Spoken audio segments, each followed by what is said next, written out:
welcome to the 80s-est, the podcast that uses your votes to determine the most totally 80s song ever to blare from the tinny speakers of a canary yellow Walkman.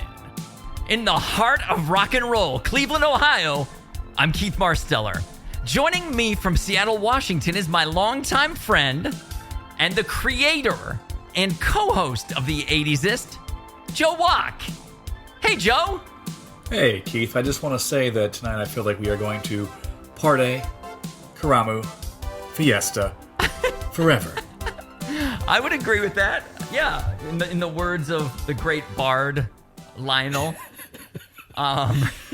So, welcome to the 80s-est. And for those who aren't seeing it in print, it's est, like the superlative, like, good, better, best, the most. The most 80s. The most 80s, right? Yes, and so absolutely. It's great to do the 80s-est with you, Joe. I'm glad that we've teamed up for this, but can you tell our audience, as we're building an audience here, what the hell does that even mean? What is the 80s-est? What is this podcast about? Can you... Well. Here's the thing: is that you and I, firmly Gen X, 100%, born in 1970. For those who are wondering, the 80s are the decade that we can kind of claim as our super formative years. It is when I think we became aware of the culture that we were consuming, became aware of the world we were living in, so much more so than the 70s. And as such, we've got 80s permanently lodged in our brains. And one day in the shower, which is where you do this stuff, I had a thought like, hey, what's the most 80s song there is? The most typical 80s song possible. If I was to take the 80s and just carve it down to the little tiny golf ball sized stone at the center of it, what would that be? What song would capture the one essence of this entire decade? That's right. And so you had this idea to do this in a podcast. That's right. Which was a great idea. And I like the idea of distilling the essence of the 80s down into one thing. And our first try is at a song. But in the future, we might do this podcast about movies or TV shows or something. Yeah. Or people even. Who knows? Or even people. It could be any number of things. So that's why season 1 is popular music. But let's be very clear. Yeah. This season 1 is popular music from 1981 through 1985. Or 1980 through 1985, but we're not doing anything from 1980 the guard had not fully changed by 1980. It was still a lot of disco. That's right. A lot of 70s yacht rock still happening. That's right. The 80s didn't fully take hold yet. Yeah. No. But as we get to our earlier entries, we'll shout out the years. There are a couple from 81 for sure. There are, absolutely. Yeah. But fewer probably than from 82 through 85. Right. And so the reason we're divvying it up into, I think what we're referring to as side A and side B. Oh, nice. I like that. Is side A is these early 80s and side B is the late 80s. And we tried to do it with the entire 80s. It's too much. It's difficult. Too much. Because, please, the format that you conceived of, this was your brainchild, was that of a tournament, similar to the NCAAs, right? Yes, this is March Madness, but on a whole other kind of level. And if you're gonna use that format, you have 64 things. I think personally, it's impossible to choose 64, so like to limit 1981 through 1989 to just 64 songs. There's too much. We tried it, and almost immediately we're like, we're in over our heads. We got to cut this up And I even went as far as to say that we should do 64 for every year, which was a little too far. I took it too far. I mean, we could, because there is literally a top 100, Billboard top 100 for every year, but that's you're getting some real dregs there. Yeah, that's true. Not that, I mean, some dregs made this bracket, as we'll get to later. Oh yeah, no. Sure. But it's a certain type of dreg. Yeah, there's a vibe to it, which we're going to explain, I think, right now. So, setting it up for the folks at home, and then I'm going to set you up to explain. We got a bracket of 64 songs from 1981 to 1985 that we're going to try to run through a voting system to arrive at a final four and a winner. That's right. And later, that winner will go on to compete against the winner of side B, I guess, for some mega ultimate, right? At some point in the future. That competition, I can't even fathom. But yeah, it's going to be crazy. But how do you get in? People are wondering, like in basketball, the teams play a season and that decides who gets in. How do you get into this bracket, Joe? And who gets in and who doesn't? Like, well, this is the hardest part of this to explain to people, I think. It is. And here's, I think the thing we have to lay out right at the start is that these 64 songs are not going to be everyone's 64 songs to represent 81 through 85. There are people who would probably rip our heads off because we include none of their absolute favorites. We had some criteria, and I think the first thing we have to explain, I think, is like very, very personal to this is very personal to us, because you and I are from rural Ohio, extremely rural, northeast Ohio. Yeah, very Ohio. Yep. Yeah, and we came from a place with one top 40 station. That's it. Hot FM 101 out of Youngstown. Hot FM 101. AC in the morning. AC in the freaking morning. Yep, playing "Say You, Say Me" by Lionel Richie every day for like a year straight. So much saying of you and me. This is not like we weren't people who were experiencing the vanguard of what music could be. We were not living in Manhattan, for instance. No. Not even Manhattan, Kansas. No, not even. In the place where Joe and I grew up, there was no cable television at my family home anyway until 1995. Cable television became available at their house. Sounds absolutely the same for me. So I didn't have MTV, neither did you. No. I will say, just full disclosure, prior to middle school, I lived in the bustling metropolis of Beloit, Ohio, and there we had cable. So I had cable in my preteen years. Did MTV exist yet? Did you have a year of MTV before you moved?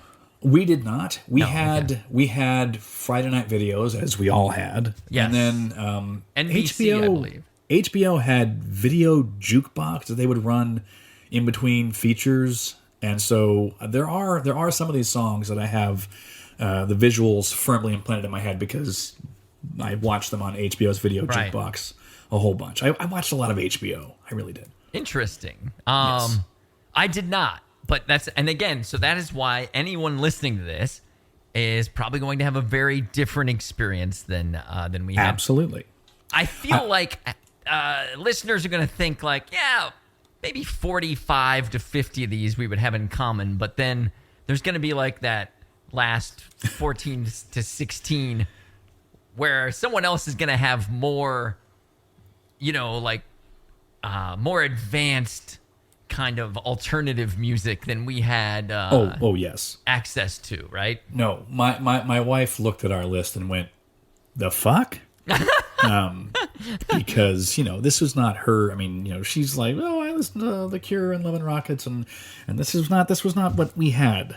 We did not have that. Right. I know one Love and Rockets song, but I think it would go in the second on side B. See, here's the thing is, I know so little about Love and Rockets based on my youth that I couldn't tell you when they popped up. Oh, well, there you go. There you go.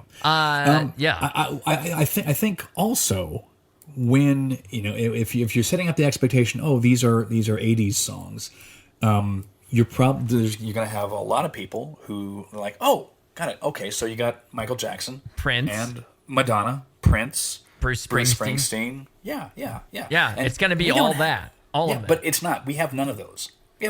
But Joe, why would you not have any of the biggest acts of a decade to distill to the 80s-est song in the land? I'm glad you asked, Keith. Here's why. Because we felt like to truly represent the 80s, an artist had to really belong solely to that decade.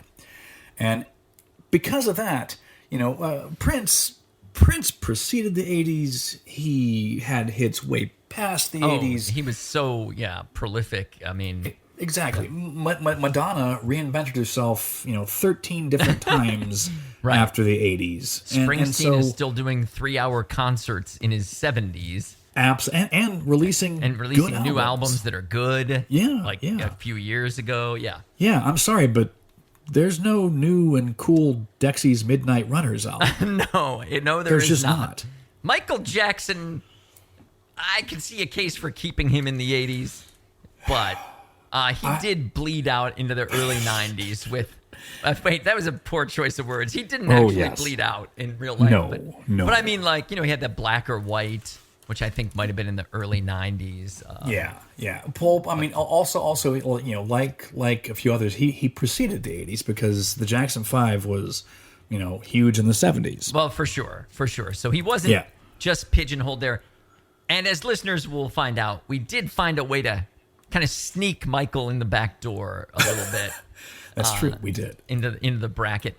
And then the other thing that was going on is, so we got that rule. Like, we're not putting Rock and Roll Hall of Famers in here for the most part. I think there is one Rock and Roll Hall of Fame act that made the bracket. But the other thing is, I made a list of 64, and you made a list of 64, and then we had to merge those. That's right. And we had there were casualties. Yeah, so we each lost some great songs to the other person's experiences, taste, etc. And I thought we did that merge, though, in a gentlemanly fashion. I just wanted to thank you for your kindness on some of those compromises. You know what? I feel like I came out with more of my picks. I felt bad that I was we had a lot in common. Forcing my will here. Definitely a lot in common. I felt happy with what I ended up with. I'm like one song shy of being perfectly happy with it. What song is that? Well, we'll discuss it in a later show. I'll bring it up Fair enough. That we have some conflict. All right, so we've discussed the years involved. We discussed the field of 64, how we chose it. Can I real quickly just want to point out to anyone who's listening to this, we set up these rules. I do want to point out that we will break these rules as we feel fit. That's true. We cannot be come bound. at me with but you said. Right. We'll be like, well, it's still our podcast, so. Yeah, sorry. Now, one of the criteria we were looking at is the song needs to have been popular enough that the average 80s consumer is going to know it. Absolutely. I don't think we have anything truly obscure in here. I don't think so either. And I think I had a couple more obscure ones in my list and was immediately kind of convinced that was probably how could it be the 80s-est thing if 5 people know the song, right? Yeah, no. I mean, I would imagine you probably did the same thing that I did in compiling your initial list. Did you go through the Billboard Top 100 for each of these years? I did that later to see if I missed like a really glaring error and like left out a big song. Gotcha. And so I first just kind of went through my own. I have a few 80s playlists, and I just kind of ran through those and thought, and of course I have my own criteria, which we can get into this right now. Okay. So there's the criteria of personal experience. Does a song, when you listen to it, take you back to a specific moment in the 80s or Exactly. an era, right? Yeah. But then there's the mechanical side of it, like the actual musical side of the song. For me, 80s hallmarks, and throw in anything you can think of, but for me, the two big ones were synth and saxophone. Yes, absolutely. Both of those super 80s. And then super 80s. From a technical audio production standpoint, reverb and a thing called flanging, which is kind of what it sounds like with this, like, kind of running through the sound. Okay. And when we hit flanging, I'll point it out for those who don't know what it is. So We're gonna become a very flange forward podcast, is what you're saying. that's right. Flange is big. Yeah, Journey did some flanging stuff. Oh. You know. I'm going to point out. Yeah. Journey did not necessarily transcend the 80s. They are quintessential 80s, and yet there's no Journey. Right. There's a thing going on with us where we're like, well, that's just kind of a rock song. It could have existed in the 90s or the 70s. Yes. Yeah. And it's a great rock song, like Stone in Love by Journey or something. Yeah. Freaking great song, but it doesn't make me think 80s. Right. And some of these songs that we've picked out, people are going to be like, that song sucks, dude. And you're going to be like, yes, this is not about how good the song is. No, but I worry. This has been a worry of mine since this project began. Yeah. Is that it's going to become just a popularity contest, and I don't want that. What we're looking for here is not which song is the best. Because in a lot of these cases, it's really obvious which song is better. Oh God, yeah. it's just which one is the core of the 80s distilled into one delicious pellet. There you go. Yeah. And so that's what we're looking for. Another thing we do is left deserving songs on the table just so we could shoehorn in two songs together that we think make a cute matchup. That's very true. That's something we did. No, our brackets are put together not necessarily by which should face the other one, but it's just like which would be a cool matchup. Yeah, so it's going to be fun. We're going to constantly remind you, don't choose your favorite song. Right. Unless your favorite song also happens to be the 80s-est song. Now, just for our old English teacher, Mrs. Carter, if you're still out there, I understand when you're putting two songs against each other, it would be the 80s song. I get it. I know it's comparative, but we are searching for the 80s-est, the superlative. So we may, in fact, use that incorrectly, but we're aware of it. I just want pedantic listeners to know that we are aware. Do you have much faith that Ms. Carter is still out there? It's possible that she's in her late 90s and still alive. I heard that she was 92 and still alive, so... Oh, wow. Okay. Yeah. Okay. I mean, she taught my dad. So. I know. But she was young then, and she was. She was. Anyway. Yes. Anyway. So, Joe, we've got a bunch of different ways, and we're still developing ways for the folks to interact with the show. Right. That's right. Yeah. I mean, I think the most important thing is that we want there to actually be actual voting from our audience. We don't want. I mean, we could just choose the winners, but we don't want to do that. Right. We want people to have a say. We put our thumb in the scale just enough to seed the tournament. Like we said, this is a 1 seed, this is a 16 seed, that kind of That's thing. right. That's I think amount of influence that we can exert. During these episodes, we will also very clearly make clear which ones we think should win. Yes. Each one of us, we might not agree. That's but true. We each get one vote like anyone else in the audience. That's true. That's right. And so we are going to and have created a thing on the lovely website Substack. That's right. We're at the 80s, 80s, EST, at the 80s-est is our handle on Substack. We're going to have, we're going to have pictures there of the brackets. We're going to have votes, like probably polling. links to the songs. We're going to have links to the songs.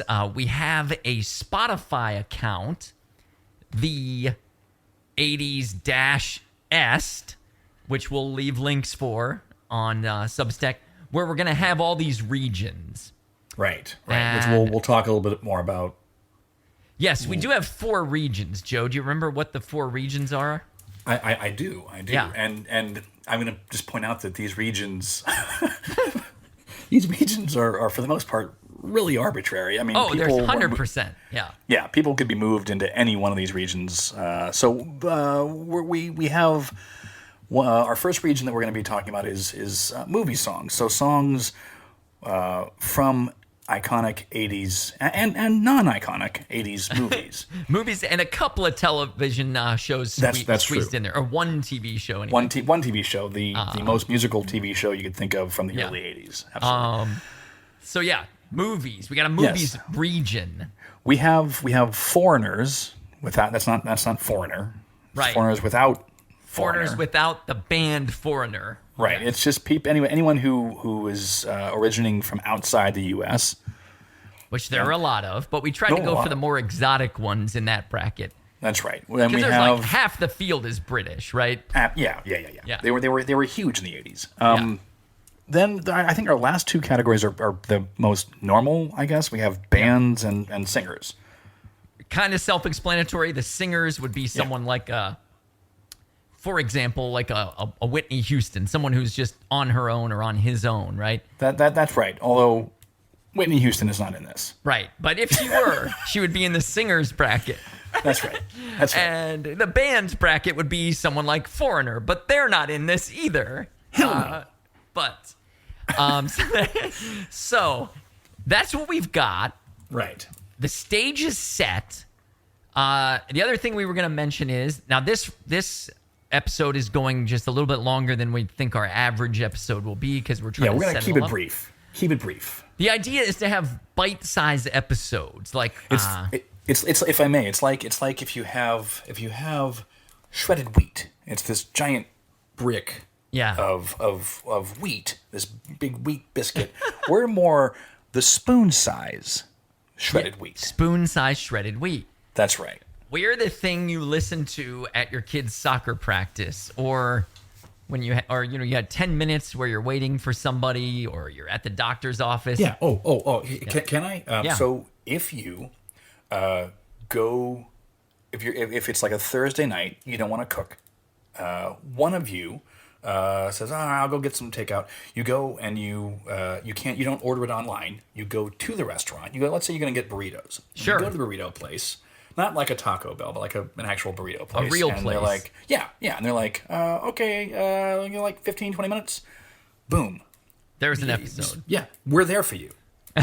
I need to fill this void. That's Let right. me listen to a matchup because our show formula is going to be this. Our next show after this is going to be a preview of the movie region. Mm-hmm. And then we're going to go through that region and do all the matchups. And a matchup is a show. This song versus that song, boom, get into it, get out of it. That's it. Yeah. Let's hear a little bit. Let's think. Let's talk about it. Let's reminisce, give whatever. our thoughts. Yeah. Maybe a factoid here. Sure. You might get a factoid. That's true. I love a factoid, especially with me on board. I'm Casey Kasem Jr. over here. I got. Really, that reminds me. Can we just pause a moment? Sure. To acknowledge the debt that we owe to Casey Kasem and the influence he's been on our lives? Absolutely. Do you want to do that with words or a moment of silence? I think it would be best in the form of a long distance dedication. A listener from Carson City, Nevada writes, "Dear Casey." There's one figure that loomed large over the 80s. One figure that formed our pop culture sensibilities. One person that brought the music to us. Casey Kasem. Thank you. Yes. Good tribute. We do. Joe and I both listened to American Top 40, Casey's show, which So later much. became Casey's Top 40 when he bought the thing for himself. But Wow. during our wheelhouse, it was American Top 40. Yeah.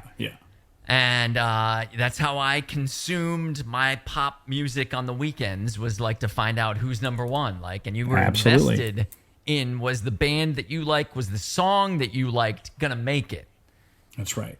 I'm fairly certain that today's youth don't have that experience and wouldn't care. No, because the monoculture is dead. Yeah, right. Which is probably good. Yeah, no, fuck the monoculture. But it was something we were a part of. So There you go. So that's it. We're the 80s-est. I'm Keith. He's Joe. We're from Ohio. We're going to go through 64 songs, see what we end up with, and hopefully you'll enjoy the ride. Hopefully. Joe, anything else before we call it a show for today? You know, man, I'm so good. You're good. You're ready? All right. Absolutely. Well, that's going to be all for today's show.